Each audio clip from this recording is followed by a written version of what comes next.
Hey there, I am Rhonda with Comey and Realtors here in the Cincinnati area, and I just found this article from Homes.com naming Cleveland and Cincinnati as two of the fastest growing real estate markets in the country. I just wanted to jump on here and kind of talk about that a little bit, as well as some of our local numbers. So Homes.com says Cincinnati saw a 6.7% price increase in June. That brings us to a median price of $320,000. Let's just say that.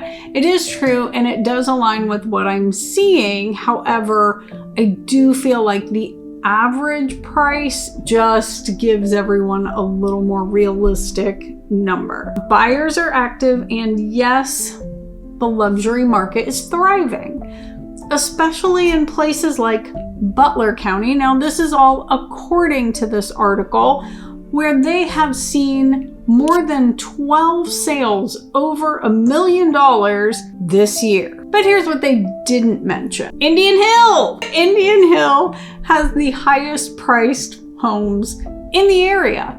They've had 12 sales above $2 million in the last 3 months. So imagine how many 1 million plus homes they've had. Current stats. What happened last month? Let's talk July 2025 across Butler, Claremont, Hamilton, and Warren counties. There were 1,696 homes sold. The average sale price was $403,000, we'll say $500. Right around there. The median sale price for July was $327,000. So again, those prices are moving up a little bit. The average price per square foot is right around $193. So you're just under that $200 a foot. Another important point, 83% of homes did sell in under 30 days. And those homes averaged 100.4% of list price. So yes,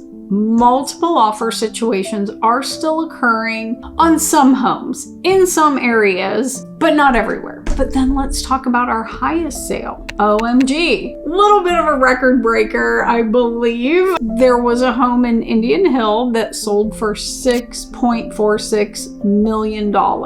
And so then the other kind of interesting thing, and we see this from time to time, there was a $1 sale. It was actually new construction that was originally listed at $4 million.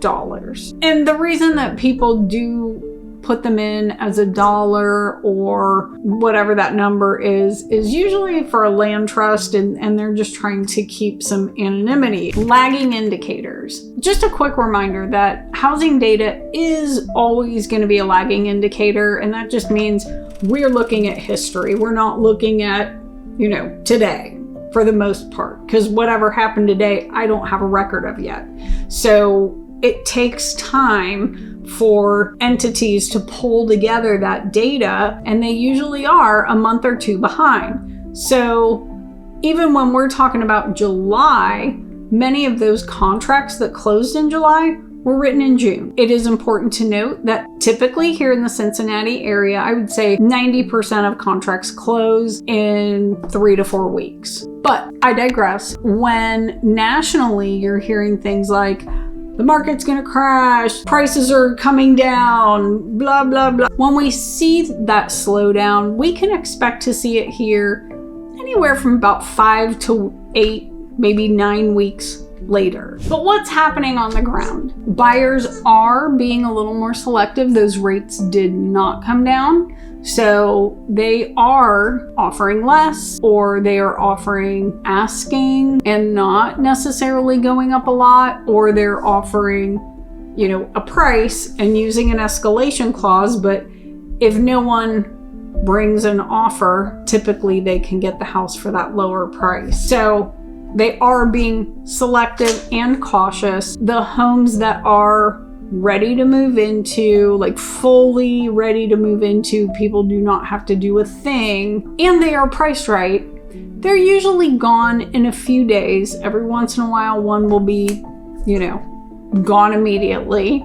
but it's usually still, I'd say probably 3 to 4 days. The homes that are outdated or overpriced, they're generally sitting and taking price cuts. The luxury market is still quite active. Again, there's negotiation in there.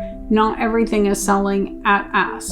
But middle tier homes, that need updates, generally speaking, they're kind of just sitting there. We are seeing a slight increase in inventory. We went from 1.3 months of inventory in June to 1.6 months, which is like 6 weeks. Just in case you haven't heard, that means that if nothing else came on the market and we sold through all of the inventory we had, it would take about 6 weeks. But in an even market, where neither buyer nor seller has an advantage, that's about 5 to 6 months of inventory. Right now, the sweet spot is still just under 400,000. A lot of those families who are trying to get into a little bit bigger home, or the first-time buyers trying to find something, they are struggling. So yes, Cincinnati is grabbing some national attention, but real estate is hyper local, and national averages only tell like a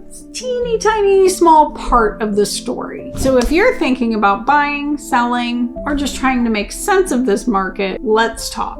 I do study the numbers, I walk the neighborhoods, and I help clients to make smart, strategic moves. So remember to like this video, share it with someone else who needs to hear this information, and drop a comment down below or reach out to me directly, and make sure that you watch this video to learn more about living in Cincinnati.